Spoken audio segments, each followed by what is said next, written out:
ഇടതുപക്ഷ ജനാധിപത്യ മുന്നണി നാട്ടിക പഞ്ചായത്ത് തെരഞ്ഞെടുപ്പ് കൺവെൻഷൻ നാട്ടിക ശ്രീനാരായണ ഹാളിൽ നടന്നു. CPM തൃശൂർ ജില്ലാ കമ്മിറ്റി അംഗം KV രാജേഷ് ഉദ്ഘാടനം നിർവഹിച്ചു. LDF Nattika panchayat committee chairman CS Mani അധ്യക്ഷത വഹിച്ചു.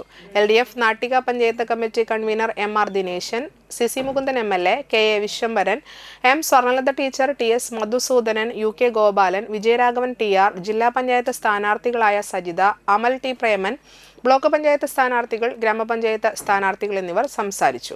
ബ്ലോക്ക് പഞ്ചായത്ത് സ്ഥാനാർത്ഥി TP സോമനും വാർഡ് സ്ഥാനാർത്ഥിയായ AM ദിൽഷാദിനും മോട്ടോർ തൊഴിലാളി യൂണിയൻ CATU കെട്ടിവയ്ക്കാനുള്ള തുക നൽകി. KB Hamsa, V Sreekumar, VV Pradeep, Subhash ചന്ദ്രൻ മാസ്റ്റർ, TK ദേവദാസ് എന്നിവർ സംസാരിച്ചു.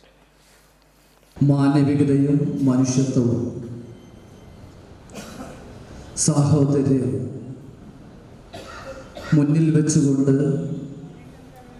ജനങ്ങളുമായി സംവദിക്കുക എന്നുള്ളതാണ് ഈ തെരഞ്ഞെടുപ്പിലൂടെ നമ്മൾ ഉദ്ദേശിക്കുന്നത്.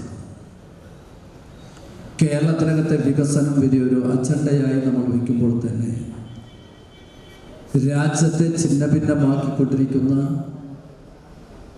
വലതുപക്ഷ നയങ്ങളെ തുറന്നു കാണിച്ചുകൊണ്ടും ചർച്ചകൾ നടക്കണമെന്നാണ് ഈ തെരഞ്ഞെടുപ്പിലൂടെ ഇടതുപക്ഷം ഉദ്ദേശിക്കുന്നത്. ലോകത്താകെ വലിയ തലത്തിൽ ഇന്ത്യ മുന്നേറിക്കൊണ്ടിരിക്കുന്നു എന്നുള്ള കുപ്രചരണം വ്യാപകമായി നമ്മുടെ രാജ്യത്തിനകത്ത് സംഘടിപ്പിച്ചുകൊണ്ടിരിക്കുകയാണ്.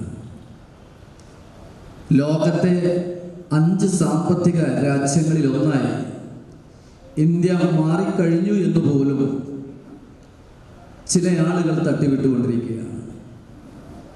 അത്തരം കുപ്രചരണങ്ങൾക്ക് നേതൃത്വം കൊടുക്കുന്നത് നിർഭാഗ്യവശാൽ ഇന്ത്യയുടെ പ്രധാനമന്ത്രി തന്നെയാണ് എന്നുള്ളതാണ്